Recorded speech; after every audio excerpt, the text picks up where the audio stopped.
are watching Bengals Breakdown by Chat Sports, and I am your host, Stone Shields. Appreciate you guys hanging out with me here this afternoon. Got a fun show coming your way here this afternoon. On today's show, we're going to be talking about Bill Barnwell of ESPN. He's a great writer for ESPN, and he put out an article detailing the things that the Bengals need to do in order to kind of fix their organization going forward into 2025, all the offseason moves that he believes that they need to make. He did try to keep things as realistic and reasonable as possible, so you don't see any crazy trades or anything like that. And reading through his article, it really is a great piece. I don't necessarily agree with all of it, but I do agree with a lot of it, and it is a 5-step plan for the Bengals, so we will go through each and every one of those steps. I'll give my thoughts and opinions on them, and of course, would love for you guys to get interactive with our show here in the comment section as well. Before we dive into that, I want to invite you guys to give me a follow over on Twitter at StoneShields_. All of our Bengals Breakdown content will be posted to my Twitter page. Also, when the beat reporters have all those injury updates and things of that nature, you will find those there as well. Also, you'll start to see some more of our shorts posted to my my Twitter page. Additionally, Boston said got to get to 500 followers by the end of the month. Got a couple of weeks to make that happen. So give me a follow over on Twitter at StoneShields_. Here was the first step for Bill Barnwell in terms of what Cincinnati needs to do going forward, and it was fire Lou Anarumo. Now, at the top of his piece, he did do a nice job of giving Lou his flowers. He gave him his flowers for the 2021 season. If you guys remember how brilliant Lou Anarumo was in that comeback against the Chiefs in the AFC Championship game when he really was kind of dropping 8 for a lot of that second half, and Andy Reid, Patrick Mahomes didn't really have any answers for that and allowed Cincinnati offensively to get back into the ball game. And then a couple of weeks later in the Super Bowl, pretty much held that high-flying Rams offense in check until the very end. Obviously, the controversial call with Logan Wilson. So he's been really big in big moments. And he also pointed out that the Cincinnati Bengals have just not recovered from the departure of Jesse Bates. And if you're a Bengals fan, you pay attention to the team whatsoever, you know that is 100% true. Here are some guys that you have allocated top-notch draft resources towards that haven't exactly panned out. I'm going to spend a couple of seconds here talking about all of these guys. Dax Hill. Unfortunate that he got hurt this year, because I really think he was on his way to having a real breakout season for the Cincinnati Bengals, and I thought he could have really helped their defense out in a lot of ways. But he gets hurt, and, things haven't gone his way because of that. Similar boat with DJ Turner. Now, he didn't play that great leading up to his injury. He was playing great in the Charger game in which he got hurt. But those two Michigan DBs that you took early in the draft haven't exactly panned out. Cam Taylor-Britt, you thought he was going to be your shutdown corner. You still roll him out there because you have to, but this is a guy that's gotten benched a couple of times this year as well. But the two main guys here, Zach Carter and Myles Murphy. Zach Carter, of course, a third-round pick several years ago. He's not even on your team anymore. He's over in Vegas. You had to cut him this season because he's just that downright awful. And Myles Murphy, first-round pick, struggles to get out on the field a ton because he just isn't productive whatsoever. Jordan Battle seeing his role increase as well, but he really hasn't made that big of a splash at the safety position. So those are just some guys that have not stepped up the way they need to for the Cincinnati Bengals defense. And according to Barnwell, Anarumo is to blame for that. Now, he did have 3 defensive coordinator suggestions for the Bengals going forward.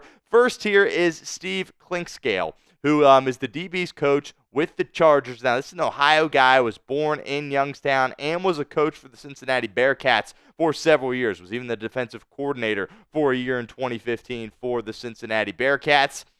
And this is a guy that's been with Harbaugh. He was at Michigan for a couple of seasons, and now with the Chargers. He's a guy that could potentially be a defensive coordinator for Zach Taylor going forward. Chris Hewitt of the Ravens also ties to Cincinnati. He went to the University of Cincinnati. That's where he went to college, and he's been with the Ravens forever. And the other Harbaugh, John Harbaugh, really loves Chris Hewitt. And lastly here, Elijah Avero, defensive coordinator for the Carolina Panthers right now. Who knows if he'll be back in Carolina next year. But he spent a lot of time in Los Angeles with Zach Taylor when Zach Taylor was with the Rams, of course, before coming to Cincinnati. So overall, great points from Bill Barnwell in his first kind of the 5 points that he made, 5 changes that need to be made for the Bengals. But that doesn't necessarily mean you should fire Lou. I definitely get that. The development has to be better. When you look at guys like Chris Hewitt and Steve Clinkscale, you definitely think that maybe they can develop a little bit better because they have been in the past. So I think you can certainly knock Anarumo for the development of these guys, but really the personnel just isn't simply as good, something we've really detailed a lot here this season. Leads us to the pinned comment of today's video. Would you fire Lou Anarumo? I've asked you this several times, but wanted to bring it back here because Bill Barnwell is saying that he would. But type F for fire, K for keep, sound off for us in the comments section, especially if that ad comes here on YouTube. Second part of Barnwell's plan, he said, shed some veteran salaries. And this is really well said by Bill Barnwell, in my opinion. They have struggled drafting defense, and then in the free agency cycle last year, they kind of had to press the panic button and go, oh, we didn't draft these guys correctly. We got to go fill some spots, and they tried to do that in particular with Sheldon Rankins and Geno Stone. And take a look at these numbers here. If the Bengals were to move on from Sheldon Rankins and Geno Stone, look at all that money against the cap that they would save. Sheldon Rankins, of course, has that illness. He's missed so many games. It's very mysterious. Hopefully he's all right. But even when he's been out there, it hasn't been good. He's totally a cut candidate for me when it comes to the Cincinnati Bengals. Geno Stone's come on a little bit of late, but saving $6.5 million, you're going to be scrounging for everything you have, given what you have coming down the tracks with Burrow getting more expensive each year. And, of course, Jamar Chase going to absolutely blow the market open as well. And the last guy makes me sad, Sam Hubbard. $6 million you would save against the cap if you were to cut him. He signed that extension. I believe it was 4 years, $40 million a couple of years ago. And this year here in 2024 hasn't been his year. Came into the season banged up, was dealing with that hamstring injury the entirety of the preseason, so that certainly was an issue. I really hope it's not Sam Hubbard's last game in Cincinnati that we saw last week against Tennessee. We'll see if he can come back at all here in 2024. I would like to find a role for him going forward, but as far as a guy that you can roll out there and expect to be a good pass rusher, he's just not that anymore. We'll see maybe if he gets healthier in the future, but Sam Hubbard would save you a decent amount of money if you cut him. Also of note, Mike Hilton is set to become a free agent at the end of the year. Mike Hilton's done great things for you, particularly in the postseason as well. You can't afford to give him a big contract. It's got to be a vet min type of deal for Mike Hilton, or you might have to, let him walk despite the fact he's done some good things in a Bengals uniform. But I think he is totally spot on here. They got to get rid of some of these veterans, absolutely. Sheldon Rankins, of course, at the top of the list. And I think Geno Stone would be another guy that you might need to move on from defensively and just try again in free agency and hit that area hard in terms of the 2025 NFL Draft as well. We'll continue with Bill Barnwell's plan here in a moment. But first, just want to give a shout-out to our friends over at Game Time. Game Time is focused on togetherness this holiday season. That means when you bring people together at live events, the experience is that much better. And it's the perfect gift. They also have a new feature called Game Time Picks. That makes getting tickets to see your favorite teams play live even easier. Game Time Picks filters out the fluff to show you only incredible deals on great seats, so you don't have to waste time searching through thousands of tickets. Game Time Picks is the easiest way to find and buy tickets to live events. You still got 2 home games left here coming up this weekend. You got the Cleveland Browns coming to town, Denver Broncos a little bit later on, which, by the way, going to be a Saturday game now of note. So head on over to Game Time and get the best deals possible. My 2 favorite features on Game Time, the seat views. Get a panoramic view from your seat in the app before you buy with Game Time, and also the event cancellation protection. Something happens. You're going to a concert. The artist cancels on you. Game Time's got you covered. They're not going to screw you over. They're going to get your money back to you. So take the guesswork out of buying tickets with Game Time. Download the Game Time app, create an account, use code ChatSports for $20 off your first purchase. Terms apply. But again, create an account, redeem code CHATSPORTS for $20 off. Download Game Time today. What time is it? It's game time. Next up here for Barnwell's plan, something we have all been saying all year long. We said all offseason long, last offseason, lock up Jamar Chase. Absolutely have to do this. Non-negotiable for the Cincinnati Bengals defense. A lot of us thought it was non-negotiable going into this season, just in terms of the ability that he has. But now you look at him probably going to win the Triple Crown or at least get pretty darn close to it. Have to give him his money. Have to break all the records with wide receivers. You got to get more than Jefferson.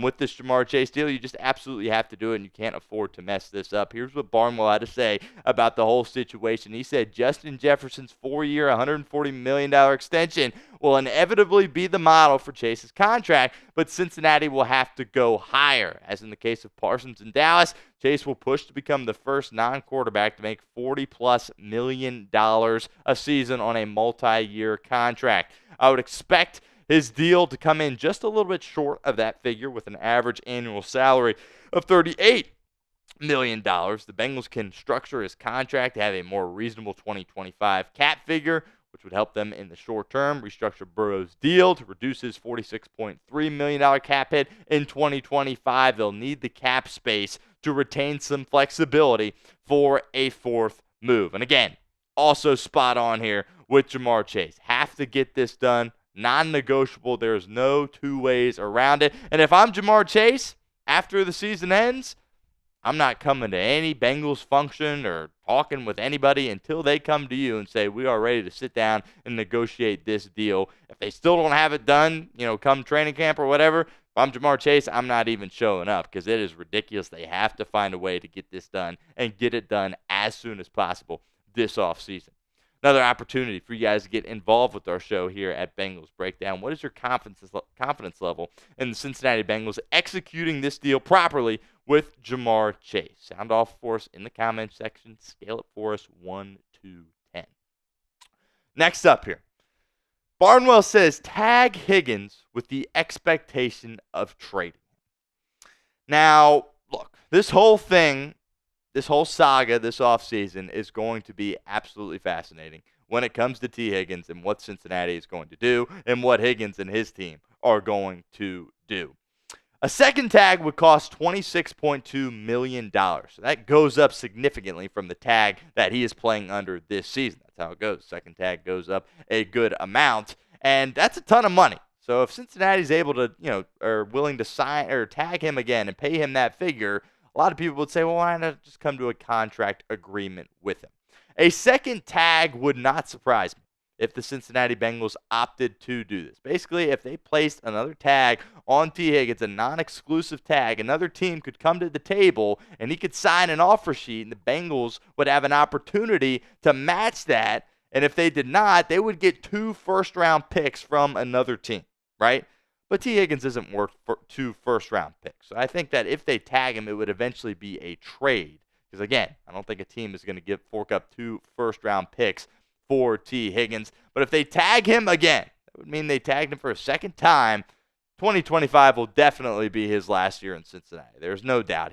At that point, the relationship with the organization, he's not going to allow them to tag him twice and then come back after that. If they tag him again and just opt to just sit there and just say, you know what, we're not going to negotiate with you and we're not going to look to trade you to another team, it's going to be his final season in 2025. But there is a chance that the Bengals could kind of be stubborn with this thing once again, as they have done in the past. Say, you know what? We're going to tag you. We're not going to do anything about it, and you're going to play here again in 2025. And if I'm Tee Higgins, yeah, that is frustrating. Yeah, I want to be a long-term, type of guy. I want to have that security, but $26.2 million, that's a lot of money for another year of work. We'll see what happens. We'll detail the whole saga all throughout the offseason. It really is fascinating, but I really don't think this is a bad prediction from Barnwell because, look, they're going to be paying Jamar Chase and Joe Burrow. That's a ton of money to fork out to another receiver. You see some teams do it. Miami's doing it right with Tua, Tyreek Hill, and Jalen Waddle. The Eagles are doing it right with Jalen Hurts, A.J. Brown, and Devontae Smith. We'll see how Cincinnati handles this